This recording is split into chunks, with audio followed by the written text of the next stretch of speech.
Hey, how's it going, you guys? It's petplatypus here, and it's time to review the first two episodes of Season 3 of The Legend of Korra. This book is called Change, and this first episode is called A Breath of Fresh Air. That title makes perfect sense by the time you get to the end of this episode. To basically summarize, spirits and people are not living together in a it's not harmony. It's not the fairy tale, like you see talking animals, but they kind of have an attitude. Like, this isn't the Disney fairy tale bullshit. And yeah, there's vines growing all across the city. Really great reveal too, because you see them walking and it looks like they're just inside of some kind of cave, and she's trying to destroy these vines, and then all of a sudden they go outside and it's the city. That was a really cool reveal. She says something about, the people's buildings, and then, you get the reveal, but yeah, you get Boomy airbending, which was like, whoa. It wasn't like it was cool that he airbended, but it was kind of like, how would you do that? Like, suddenly, like, that's kind of weird, but then there's an explanation. Well, not an explanation, but we get him doing that. He tries to explain it. He ends up doing it when a dinner plate's being thrown at him, so it seems like it's like a life in peril kind of thing. Someone else does it. Mako takes the call. He's being a little weird around Asami and Korra, which makes sense. It's only been 2 weeks since before, and, there was the breakup, and he was kind of with Asami, but kind of not, And Korra just kind of lets the whole, like, I kissed Mako while you guys were broken up. She just lets that roll off her back. She's real cool about it, and they just kind of joke. And Korra's character is definitely not, regressed again. She's still a little, angry that she can't get the vines gone, and the president's, fucking breathing down her neck about it, but other than that, she's pretty much the Korra we had at the end of Season 2, which is good.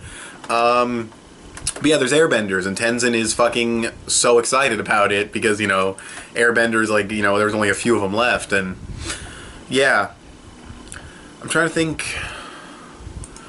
There's the possible villain reveal, and then there's, well, definitely probably a villain, but, and then we had her talking to the dude on the bridge, and they end up going down, and then she gets thrown out of Republic City by the president, which is kind of fucked up, because the dude's just like, you've brought nothing but trouble to Republic City ever since you got here. It's like, oh, I'm sorry, I didn't save your city twice. Excuse me, bye. Like, I didn't save your city from Amon. No, I didn't do that. My memory must be wrong. And, oh, I didn't have a giant Jaeger Pacific Rim battle with fucking Vatulok, fucking... Oh, man. President's an asshole in this series. But, yeah. She should have said that stuff, but she didn't. She just said, I'm gonna leave. And, yeah. She's gonna try and find airbenders and rebuild the airbending nation. Not sure how that's gonna play out. We'll have to wait and see. But it's definitely interesting. Seeing the spirits living with, the people is cool. She tries to spirit bend some vines. That kind of works, but then they grow back even harsher, and they're kind of devastating, and they almost destroy this building.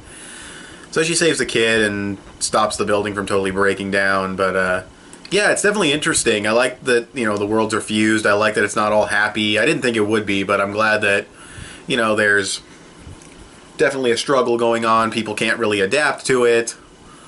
So yeah, I mean, not really much to say. It's part of a two-parter, so I mean, it's set up probably. But we get this villain guy. He seems interesting so far. He says he's going to get rid of the Avatar, and he was going to get rid of something else. And he reads like these. He talks about like these fairy tales and how there's some truth to them, and just interesting dialogue, interesting character. And he airbends, and he's pretty damn good at it. He takes out these White Lotus dudes. I don't know how skilled the White Lotus dudes are. I mean, they're not as good as the original White Lotus from the original Last Airbender. Not even close, but these guys are okay, and they got their ass kicked by this guy, and we'll have to see what's up with him. But they might have said his name. I didn't catch it, but we'll see. But yeah, overall, I'll give this episode like 7.5 out of 10. It was a good episode. The airbending thing is definitely intriguing. It's good to see the characters aren't fucking regressed again.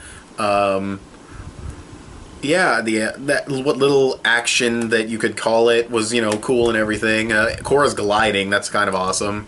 Looks like she has Aang's old glider, maybe. I'm not sure about that, but yeah, I like the episode, so 7.5, and now I'll talk about episode 2. Okay, you guys, so episode 2. That ending. Anyways, What is up with that family and having epic intros in this series, I swear. Anyways, we get them going on their journey to find airbenders to rebuild everything. And it's really funny because Tenzin's saying, like, hey, you get to have a best friend as a bison and shave your head and cover yourself in tattoos. And no one wants to go. And it's a really funny scene with the little chibi faces getting sadder as they keep messing up. And they eventually go to this one dude who's like this weird hipster Napoleon Dynamite kind of guy. Like, whatever, gosh. And fucking Korra basically gets really mad at him because he's really annoying. And it's just kind of a pointless scene. I mean, unless this character's going to come back, they kind of dragged that scene out. It was kind of weird, but whatever.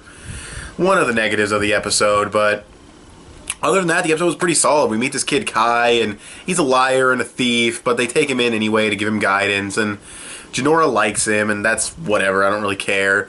Bolin was hilarious. Oh my god, the funniest scene. Bolin has like some of the funniest scenes in this entire series.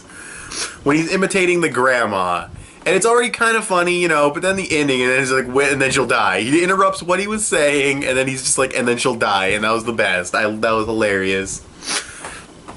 Reminds me of SpongeBob when he told the story of the ugly barnacle. And if you don't know the story of the ugly barnacle, I don't know what rock have you been living under. But anyways, yeah, that's pretty much, yeah, they meet the boy. Oh, and the villains. We get the one dude who knows how to airbend now. He rescues this dude, and his earthbending is weird. It looks like he's an earthbender, but it looks like he can, like, maybe spin the rocks so fast that they heat up and catch fire. I'm not really sure what he's doing, but he makes, like, these epic fire-earth shuriken things. So those are kind of cool, but yeah, and then there's this woman-man thing. I'm still not positive because it looks like a woman, but the face is a little bit more masculine than your normal chick, and then the voice sounds feminine, but then also not. It's weird, whatever. Gender unspecified, has no arms and uses water bending as arms. I think that's really creative and really cool. And yeah, so they're free, and apparently they're going to rescue someone. And yeah, we don't know. It's a girl, I believe they said, though. And then we see Firelord Zuko, and I'm like, oh. Now it would have been cooler had they panned up on the other side of his face, and then had the guy say, what should we do, Firelord Zuko, and then show his whole face, because, you know, don't show the scar, but they show the scar right away, and it's still a really cool introduction. This family has great intros. You have Uncle Iroh showing up in the spirit world. That was awesome. You had General Iroh showing up at the end during season 2. Or 1, I mean. And then you had fucking Zuko right now. And now one of the best characters in the original series is an epic old dude. So hopefully he is epic. But yeah, he looks epic and he has a new voice. It's kind of weird hearing a new voice come out of him, but he is old now, so. I doubt Dante Bosco could do an old man voice. He has a very young sounding voice to begin with. But yeah, and I'm just trying to think what else happened. I mean, let's see. Yeah, they get like no airbending recruits except for the one kid.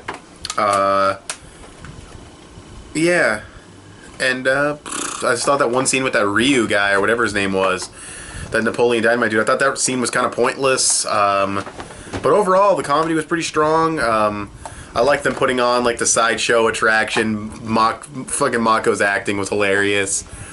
But yeah, they put on the sideshow acting to, you know, get people interested, and they get the one kid, and, you know, whatever, we'll see where things go.